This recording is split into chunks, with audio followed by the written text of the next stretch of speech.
Welcome to AK study network. आज के इस वीडियो में प्राचीन इतिहास का एक चैप्टर वर्धन वंश के टॉप ऑब्जेक्टिव क्वेश्चन का पार्ट 1 कवर करने वाले हैं। तो चलिए शुरू करते हैं। क्वेश्चन नंबर 1, थानेश्वर में वर्धन वंश या पुष्यभूति वंश की स्थापना किसने की? तो इसका राइट आंसर हो जाएगा ऑप्शन सी, पुष्यभूति वर्धन ने की थी। क्वेश्चन नंबर 2 देखते हैं। सूची 1 और सूची 2 को सम्मिलित कीजिए। राज्य एवं राजधानी इनको मिलाना है। तो वर्धन वंश की राजधानी हो जाएगी थानेश्वर, मौखर की राजधानी हो जाएगी कन्नौज, वाकाटक की राजधानी हो जाएगी पुरिका और मैत्रक की राजधानी हो जाएगी वल्लभी। तो इसका राइट आंसर हो जाएगा ऑप्शन ए। क्वेश्चन नंबर 3 देखते हैं। सूची 1 व सूची 2 को सम्मिलित करना है। इनके राजवंश को मिलाना है। वर्धन वंश का हो जाएगा भटारक, मौखर का हो जाएगा ईशान वर्मा, वाकाटक का विंध्य शक्ति, मैत्रक का पुष्य शक्ति। क्वेश्चन नंबर 4 देखते हैं। कदम्ब राज्य की स्थापना मयूर शर्मन ने की थी, उसने अपनी राजधानी बनाई। तो इसका राइट आंसर हो जाएगा ऑप्शन सी, वैजयंती या वनवासी को बनाई थी। क्वेश्चन नंबर 5, निम्नलिखित में वह अंतिम बौद्ध राजा कौन था जो संस्कृत का महान विद्वान और लेखक था?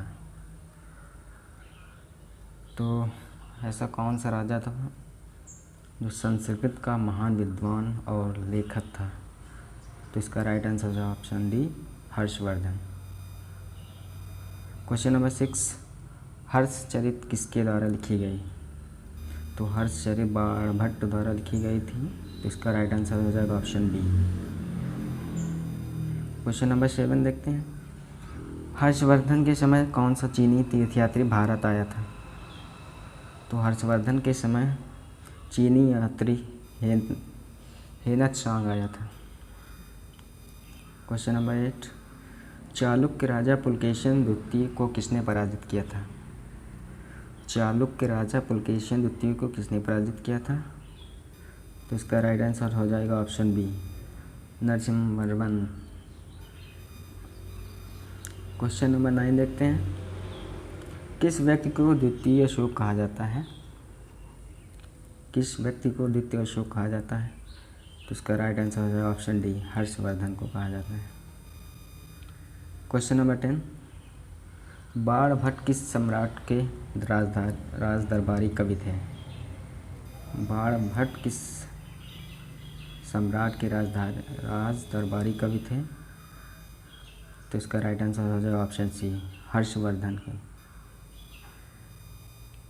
क्वेश्चन नंबर 11, हर्ष एवं पुलकेशिन द्वितीय के मध्य हुए संघर्ष की जानकारी हमें कहाँ से मिलती है? तो इसकी जानकारी हमें ऑप्शन ए, ऐहोल अभिलेख से मिलती है। क्वेश्चन नंबर 12 देखते हैं। प्रतापशील हुरहरकेशरी महाराजाधिराज नामक उपाधियाँ निम्न में से किसकी थी?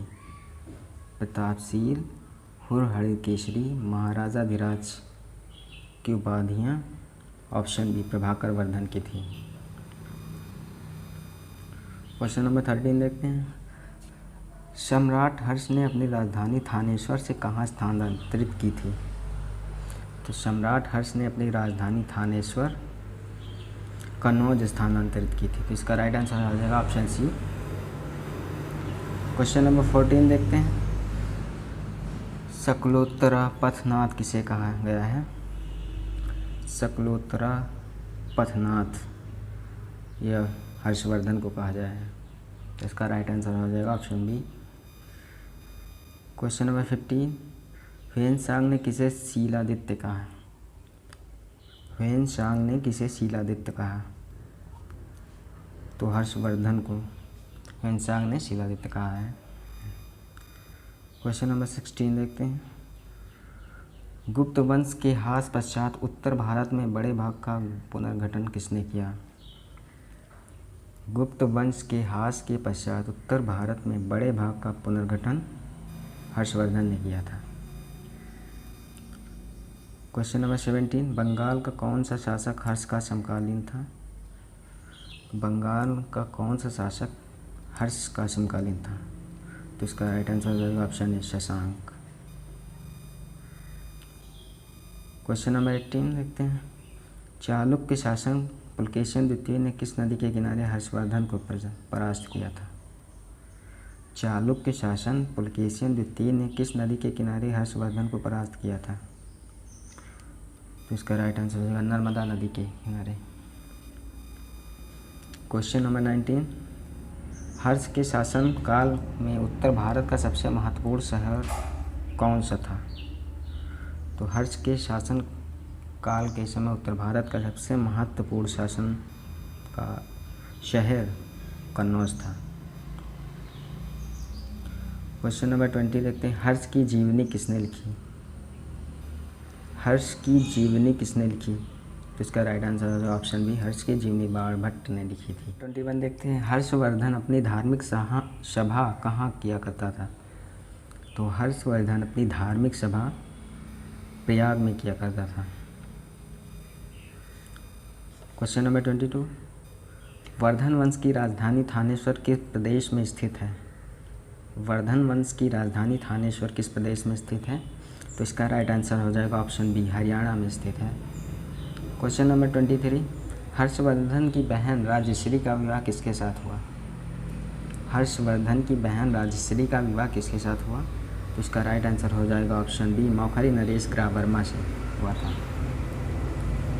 Question number 24। हर्षवर्धन के अग्रज राजवर्धन द्वितीय की हत्या किसने की? हर्षवर्धन के अग्रज राजवर्धन की हत्या किसने की?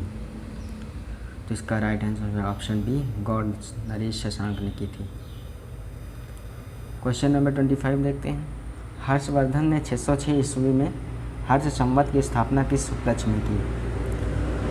हर्षवर्धन ने 606 ईस्वी में हर्ष संवत की स्थापना किस उपलक्ष्य में की थी? तो इन्होंने की थी अपने राज्यारोहण के उपलक्ष्य में। Question number 26। कौन वर्धन वंश की राजधानी थानेश्वर से कन्नौज ले गया? कौन वर्धन वंश की राजधानी थानेश्वर से कन्नौज ले गया? तो इसका राइट आंसर हो जाएगा option A Harshvardhan. Question number 27 देखते हैं। कन्नौज किस प्रदेश में स्थित है? तो इसका राइट आंसर होगा option A Uttar Pradesh. Question number 28 देखते हैं। ह्वेनसांग की भारत में यात्रा के समय सूती कपड़ों के उत्पादन के लिए सबसे प्रसिद्ध शहर था। ह्वेनसांग की भारत में यात्रा के समय सूती कपड़ों के उत्पादन के लिए सबसे प्रसिद्ध नगर था। तो इसका राइट आंसर हो जाएगा option B Mathura. Question number 29। कवि बाणभट्ट निवासी था। कवि बाणभट्ट निवासी था। तो इसका राइट आंसर हो जाएगा ऑप्शन बी थानेश्वर का था। Question number 30। नागानंद का रचनाकार कौन था? नागानंद का रचनाकार कौन था? तो इसका राइट आंसर हो जाएगा option B Harshavardhan. Question number 31 देखते हैं। सम्राट हर्षवर्धन ने 2 महान धार्मिक सम्मेलनों का आयोजन किया था। तो इन्होंने 2 धार्मिक सम्मेलनों का आयोजन किया था। ऑप्शन ए कन्नौज व प्रयाग में। क्वेश्चन नंबर 32 देखते हैं। नागानंद रत्नावली एवं प्रियदर्शिका नाटकों के रचनाकार थे। तो इसका right answer option B Harshavardhan थे। नागानंद रत्नावली एवं प्रियदर्शिका के रचनाकार। Question number 33। गुर्जरों को शासक ने पराजित किया। गुर्जरों को किस शासक ने पराजित किया? तो इसका राइट आंसर हो जाएगा ऑप्शन सी हर्षवर्धन ने पराजित किया था। Question number 34। आज भी भारत में ह्वेनसांग को याद करने का मुख्य कारण है। आज भी भारत में ह्वेनसांग को याद करने का मुख्य कारण है ऑप्शन डी सीयू की रचना इन्होंने की थी। क्वेश्चन नंबर 35 देखते हैं। हर्षवर्धन के विजयी जीवन में एकमात्र पराजय देने वाला पुलकेशिन द्वितीय कहाँ का शासक था? तो ये बादामी का शासक था। क्वेश्चन नंबर 36 देखते हैं। हर्षवर्धन ने अपनी पुत्री का विवाह वल्लभी नरेश से किया, जो कि उसकी एक बड़ी कूटनीतिक उपलब्धि थी। हर्षवर्धन ने अपनी पुत्री का विवाह वल्लभी नरेश से किया, जो कि उसकी एक बड़ी कूटनीतिक उपलब्धि थी। तो इसका राइट आंसर हो जाएगा option A, Dhruv Sen second. Question number 37 देखते हैं। 641 ईस्वी में किस चीन के राजा ताई त्सुंग के पास एक राजदूत भेजा? तो इसका right answer option D, Harshvardhan ने भेजा था। Question number 38। हर्षवर्धन के भारतीय मिशन के जवाब में चीनी सम्राट ताइसुंग ने 3 चीनी मिशन हर्षवर्धन के दरबार में भेजे, जिसमें से एक मिशन हर्षवर्धन के मरणोपरांत पहुंचा। अंतिम मिशन में शामिल उस चीनी राजदूत का नाम क्या है, जिसने हर्ष की मृत्यु के तुरंत बाद जो घटनाक्रम घटित हुआ उसका विस्तार से वर्णन किया है? तो इसका राइट आंसर हो जाएगा ऑप्शन ए, वांग हवेन सेने। क्वेश्चन नंबर 39 देखते हैं। किस चीनी यात्री को वर्तमान शाक्य मुनि एवं यात्रियों को राजकुमार कहा जाता है? किस चीनी यात्री को वर्तमान शाक्य मुनि एवं यात्रियों को राजकुमार कहा जाता है? तो इसका राइट आंसर हो जाएगा ऑप्शन बी, हेनेत्सांग को कहा जाता है। क्वेश्चन नंबर 40 देखते हैं। ह्वेनसांग भारत में लगभग कितने साल रहा? ह्वेनसांग भारत में लगभग कितने साल रहा? तो इसका राइट आंसर हो जाएगा ऑप्शन सी, 15 सालों तक। बाकी के क्वेश्चन आपको नेक्स्ट पार्ट 2 में मिलेंगे।